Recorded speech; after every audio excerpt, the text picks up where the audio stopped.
오만과 편견 챕터 7 시작하도록 하겠습니다. 챕터 7에서는요. 이제 미세스 베넷의 그런 형제자매 얘기가 나와요. 그래서 일단은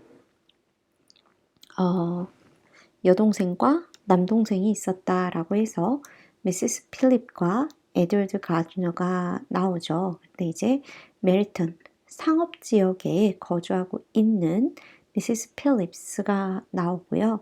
자, 가드너도 런던에 있는 꽤 성공한 남동생입니다. 이 두 인물이 소설에서 굉장히 중요한 역할을 하고 있기 때문에 좀 유심히 보시면 좋을 것 같아요. 앞으로도 계속 나오니까. 그리고 제가 이제 이 부분에서 말씀드리고 싶은 건 이거 키티 이름이 사실 캐서린 앞에서 한번 설명드린 것 같긴 한데 캐서린 이름으로 또 한번 나오고요. 그 다음에 빅리의 여기 언니가 누나가 루이자라고 해서 이제 미세스 헐스트가 아니라 루이자라는 이름으로 캐롤라인이 부르는 장면이 나와요. 그래서 이것도 한번 기억해 두시면 소설을 읽을 때 좀 도움이 될 것 같아요. 자, 그리고 제가 이제 이 맵을 안 보여드렸는데 좀 알면 재밌어요. 이게 재미? 여기 런던이 있고요. 하트포드셔라는 그 영국이 이쪽 지방이 있는데 지금 이 소설의 배경은 이쪽이에요. 여기 지금 핑크색 부분이고요. 저는 예전에 이제 제가 이 책을 봤을 때 뭐 이런 걸 찾아보지 않았는데 여러분한테 설명을 드리려고 찾아보니까 사이트 남겨드릴게요. 지금 소설 속 배경인 롱번이라든지 네데필드 요거 여기 또 펜벌리가 나중에 나오는데 되게 멋있는 저택이 나와요. 아, 메리튼도 마찬가지. 지금 이번 챕터에 많이 나오는 가짜였어요.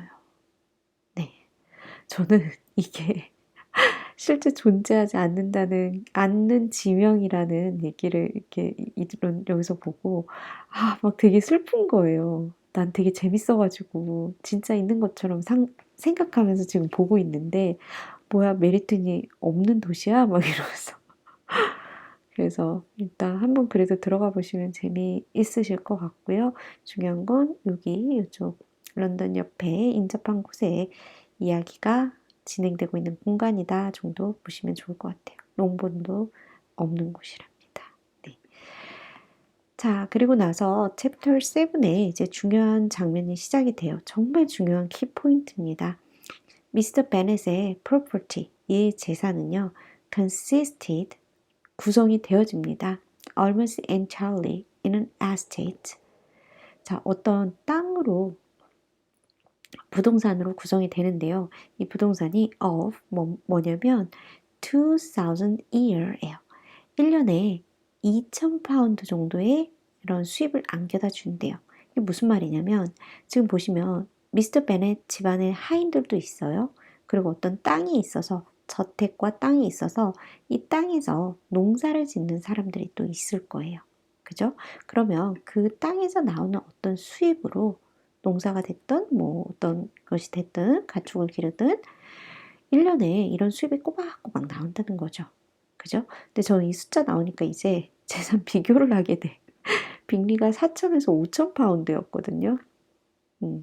아빠가 버는 수입의 두세 배 정도, 2배 정도 더 버는 남자니까 굉장히 뭐 부자일 수 있겠네요. 달시는 10,000파운드였고. 그래서 참 또 옛날 소설들 이렇게 재밌는 게 뭐냐면 이 수입을 탁탁 이렇게 박아놔요. 1년에 얼마 버는지. 우리는 이런 얘기 잘 안 하잖아요. 근데 저는 또 반대로 그런 생각도 들더라고요. 이때는 사람을 이렇게 구분하고 디파인하는 거, 정의하는 것 자체가 이런 수입으로 정의를 했다면 요즘에는 어떤 직업의 이름 혹은 학교의 이름으로 사람을 정의하지는 않았나 우리가? 이런 생각이 들더라고요. 저도 예전에는 굉장히 어떤 직업에 대해서 그런 게 되게 심했는데 요즘에는 제가 직업이 없기 때문에 직업으로 사람을 그 아이덴티 하는 거 자체가 별로 그렇더라고요. 우리가 직업이 아니라 이제 그 사람을 뭐 주부다 뭐다 이런 걸 떠나서 그 사람을 구분짓는 어떤 다른 기준이 좀 나오면 좋을 것 같아요. 네, 말이 길었습니다. 일단은 이 아빠의 재산 이야기가 나오는데 불행히도 딸한테는 안 가요. was entailed in default of here's mail 이라고 해서 이제 이게 뭐냐면 여러분 entailed 같은 게 저는 사실 entail 봤을 때 어떤 느낌이 있냐면 테일이 꼬리잖아요. 그래서 원래 entail 찾으면 뭐 수반하다, 같이 하다, involve 같은 느낌이 있는데 저는 그냥 테일을 보고서 아 이게 이렇게 연결이 돼서 재산이 상속되나 보다 이렇게 유추를 했었어요. 근데 이제 entail 같은 경우에는 이 한사상속이라고 해서 뭐냐면 그 땅을 미스터 베넷도요. 이거를 이런 한사상속으로 받은 거예요. 그러니까 이 땅의 진정한 주인이 아니라 살아있는 동안에 죽기 직전까지만 미스터 베넷 땅인 거예요. 그리고 이 미스터 베넷이 큰아들이 있으면 아들이 있으면 이 땅은 자동적으로 미스터 베넷한테 그 미스터 베넷 아들한테 가겠지만 아들이 없기 때문에 이 재산은 미리 이렇게 정해진 유언에 의해서 상속할 수 없이 미리 정해진 상속자에게 자동으로 상속이 되는 거예요. 그게 한사상속인데 목적은 뭐다? 가족의 땅을 손상시키지 않고 있는 그대로 상속시켜 나가려고 하는 목적이 있었대요. 즉 딸이 결혼을 해서 딸한테 이 땅을 물려주면 사위가 들어와서 사위가 받을 거잖아요. 근데 사위한테 들어가서 어떻게 이게 변형될 수도 있고 그 꼴 못 본다 이거겠죠. 근데 당시 실제로 이 한사상속으로 인해서 재산을 상속받지 못하는 딸들의 굉장히 어떤 가난이라든지 이런 게 문제가 많았다고 해요. 그래서 제인 오스틴이 지금 요거를요 굉장히 꼬집고 있는 거예요. 이런 사회 그 제도에 대해서 네 그렇게 볼 수 있고요. 자, 요 한사상속을 알고 나면요 우리가 이제까지 미세스 베넷의 굉장히 유난스럽게 막 시집을 잘 보내려고 하는 그런 모습들이 이해가 좀 되죠. 그죠? 그리고 이제 and default of 같은 디폴트 같은 경우는 어떤 체납 뭐가 못했을 때 뭐 불이행했거나 그러니까 아무튼 X야 없어요. failure예요. 그래서 디폴트라고 디폴트 값이랑 우리 0이라고 하나요? 뭐 제가 어디서 지금 들은 것 같은 디폴트가 0, 제로 뭐 이렇게도 의미를 어떤 프로그램이었나 뭐 이런 데서도 쓰는데 그러니까 이 남자 상속인이 디폴트예요. 없어요. 없는 경우에는 in 뭐 안에 없는 경우에는 어떻다? 가까운 relation 어떤 관계에 있는 사람이 있는 사람한테 이게 재산이 가게 되는 거예요. 그리고 their mother's fortune. 근데 엄마는 이제 상속받은 게 있어요. 보면은 아빠가 이제 attorney였어요. 변호사였고 그 재산으로 이제 좀 받은 게 있는 것 같아요. Though ample for her situation in life. 지금 그 롱본이라는 한적한 시골에 사는 이 미세스 베넷의 입장에서는 ample. 우리 왜 앰플 화장품 앰플 하면은 되게 충분한 이렇게 압축돼 있는 농축액 이런 느낌이잖아요. 그래서 이게 굉장히 충분해요. 하지만 ill supply, poorly make up for 때우기에는 붙이기에는 그 아빠의 부족분 아빠가 연 2천 벌어가지고 못 산다는 거예요. 그래서 아빠의 부족분을 채우기에는 이것도 부족했어요. 그리고 아빠는 her father는요. her는 누구예요? 지금 미세스 베넷을 얘기하겠죠? 미세스 베넷의 아빠는 어땠다? 미세스 베넷의 아빠는 변호사였대요. 얼튼이었어요. 그리고 메리턴에서 이제 아빠였는데 얘가 이만큼의 돈을 물려줬고요. 여기가 또 재밌죠? 미세스 베넷의 그 시스터가 여동생이 미스터 필립이랑 결혼을 해요. 근데 필립은 누구였냐면 클럭이었대요. 요즘어로 말하면 클럭은 뭐 점원일 수도 있고요. 서기일 수도 있어요. 네. 이 여동생이죠. 여동생의 아빠라. 즉, 미세스 벤의 아빠의 서기로 있던 사람이랑 결혼을 했대요. 그리고 나서 succeeded him in the business. 여기서 성공을 한 거예요. 이 미스터 필립 씨가. 그리고 남동생은 어디서? 런던에서 상당히 그 트레이드에서 어떤 그 상당한 라인에 속해 있었던 상당히 어떤 그런 트레이드 거래로 돈을 번 그런 사람이라고 지금 보여집니다.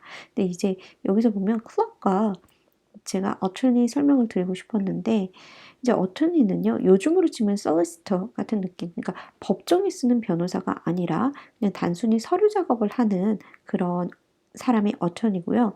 그래서 이 어토니들의 지위가 좀 올라갔다고 하기는 해도 요즘 뭐 그냥 변호사 해 이러면 와 뭐 이런 거 있잖아요. 그렇다고 하기는 해도 이 당시에는요 지금보다 훨씬 인식이 조금 덜 안 좋은 그런 사람의 얼턴이었어요. 그래서 미세스 베넷의 그 소셜 오리진이 조금 더 미스터 베넷보다는 낫다 이런 걸 보여주는 문구였고요. 지금 보시면 미세스 베넷의 여동생이 클럭과 결혼을 하잖아요. 일반적으로 클럭은 여기 나오는 어터니를 이렇게 어시스트 하는 사람이에요. 그래서 이제 뭐 도젯은 이제 배우는 사람이다 뭐 이렇게도 나오는데 보통 이렇게 5년 정도 하면 이 클러크가 어터니가 되는 거예요. 하지만 이 당시에는 이 클러크들이 보통 어터니의 딸들과 결혼을 해요. 그래서 다른 클러크에 비해서 성공을 더 빨리 하거나 어터니가 더 빨리 되는 그런 풍습이 있었거든요. 그래서 여기서 또 제인 오스틴이 말하는 거죠. 미세스 베넷의 여동생이 이렇게 자기 아빠가 얼턴이었고 그 밑에 도제승으로 있는 우리 클럭과 결혼해서 이 클럭이 성공을 거머쥔 이 모습을 보면서 또 한 번 이런 한사상속과 이런 문제들을 진짜 보여주고 있는 거예요 우리한테. 그죠? 그리고 나서 이제 다음 부분에 보면은 미스 빅리한테 캐롤라인 빅리예요. 결혼 안 한 캐롤라인 빅리가 이제 편지를 보냈어요. 이 집에 보냈는데 여러분 이제 이걸 사실 제가 딱 해석 안 해도 여러분 잘 아실 것 같아요. 제가 이제 이 부분에서 얘기를 드리고 싶은 건 뭐냐면 편지 보면 여러분 어때요? 이게 뭐 굉장히 정중하게 우리 집에 놀러 오세요 이런 느낌보다는 물론 이게 뭐 재치 있고 유머스럽게 표현을 한 거일 수도 있어요. 하지만 이제 어떻게 보이냐면 굉장히 오버스러워요. 일단은 뭐냐면 루이자랑 나랑 밥 먹으러 오늘 와줘. 근데 네가 이만큼 인정이 많지 않으면 우린 아마 굉장히 위험할걸? 우리 남은 인생 동안. 그래서 요런 부분 자체가 굉장히 너가 당장 안 오면 우리 되게 싸우다 죽을 거야. 뭐 이런 느낌까지 있잖아요.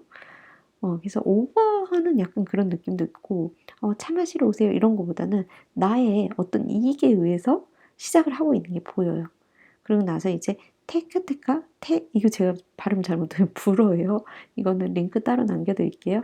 이게 보시면은 프랑스어로 헤드 투 헤드의 느낌이 있대요. 헤드 투 헤드가 프랑스어로 이렇게 표현이 되는 것 같은데 그래서 둘이서 나누는 뭐 밀담, 몰래 하는 대화 이런 게 타드타테다 이거는 제가 링크 따로 남겨드릴게요. 발음 꼭 따로 들어보세요. 그리고 이제 뭐 여기서도 보시면 BTS 빌보드 이번에 화제가 됐는데 여기 보시면 possible dream collaboration 여기 during an exclusive 테타 예 어떤 여자랑 이렇게 둘이서 나는 밀담 exclusive 굉장히 뭐 중요한 뭐 어떤 밀담에서 이런 게 발견이 됐다 뭐 이런 얘기가 지금 나오고 있고요. 그래서 요거는 네 넘어가서 일단은 캐롤라인이 나 언니랑 되게 너무 싸워 말하다 보면 결국엔 언쟁을 하거든. 그리고 나서 받는 즉시 come 와 라고 얘기를 해요. 그래서 여기도 보시면은 come 지금 봐봐요. 제인과 얘가 별로 그렇게 친하지 않고 이렇게 한두 번 본 왕래가 좀 있긴 했지만 그렇게 오래 안 관계가 아니거든요. 근데 come 이렇게 단도직입적으로 말을 하고 있고요. 여기가 더 재밌죠. 브라더랑 빅리랑 다 할 수 있겠죠, 젠틀맨이. 얘네가 with the officers, 오피서 군인들이에요. 여기서는 그래서 얘랑 밥 먹으러 가니까 놀러 와, 뭐 이렇게. 결국 이 편지 자체가 여러분 뭐냐면 나의 목적에 의해서 너 우리 집 와 이런 느낌. 오빠랑 다 가서 심심하니까 놀러 와. 약간 이런 느낌이 있어요. 그래서 이 빅리 자매를 여러분이 이렇게 한번 이 편지를 통해서 보시면 좋을 것 같고요. 당시에 제인 오스틴이 글을 썼을 때는요, 이제 소설보다는 이런 서간체 형식의 그 책들이 많았어요. 서간체는 편지 양식으로 구성이 된 책을 우리가 서간체라고 하는데, 이 자기만의 방 보신 분들은 아실 거예요. 그러니까 여자들이 글을 쓴다는 자체가 굉장히 별로 1600년대, 1700년대 인정받지 못했기 때문에 그나마 쓰는 글이 편지였거든요. 그러니까 그 편지에서 시작을 해서 어떤 스토리가 구성되는 형태로 글을 많이 썼는데 제인 오스틴이 원래 습작을 할 때는 이런 서간체를 썼었어요. 그런데 그 뒤로는 점점 자기만의 어떤 이런 소설을 발전을 시켜 나갔고요. 이런 지금 편지가 뒤에서도 또 나오는데 편지를 통해서 이야기를 이렇게 풀어가는 거는 그런 당시에 유행했던 이런 서간체에서 나온 특성으로 볼 수 있어요. 그리고 이제 마지막으로 보면 이제 제인이 초대를 받고 뭐 타고 갈까 뭐 이러는데 이 엄마 대단하죠. 코치. 이거 다 안 돼. 체이스도 안 되고 코치도 안 되고 뭐 아무튼 뭐 이런 얘기가 나오면서 결국 말 타고 가. 그래서 감기에 쫄딱 걸려서 빅린의 집에 어쩔 수 없이 머무르게 하는 장면이 나오거든요. 그때 이제 나오는 게 코치인데 이 체이스 기억나세요 혹시? 챕터 1에서 빅리가 체이스 타고 온다고 했었는데 체이스는요 입구가 여기가 열려 있어요. 근데 코치는 사방이 다 막혀 있고 이렇게 뭐 창문 같은 거 여기도 있긴 한데 이게 아무튼 막혀 있는 구조가 카우치라고 하고 우리 코치 브랜드 있죠. 그 브랜드 이렇게 잘 보시면은 이 마차 마크가 있거든요. 아하 하시는 분들이 있으실 수 있어요. 그래서 이제 브랜드 네임 그렇게 연관 지어서 그 마크 보시면 아마 아실 거예요. 그거 기억하시면서 코치 보시면 좋을 것 같아요. 그리고 제가 말이 길어질 것 같아서 여기서 마칠게요. 감사합니다.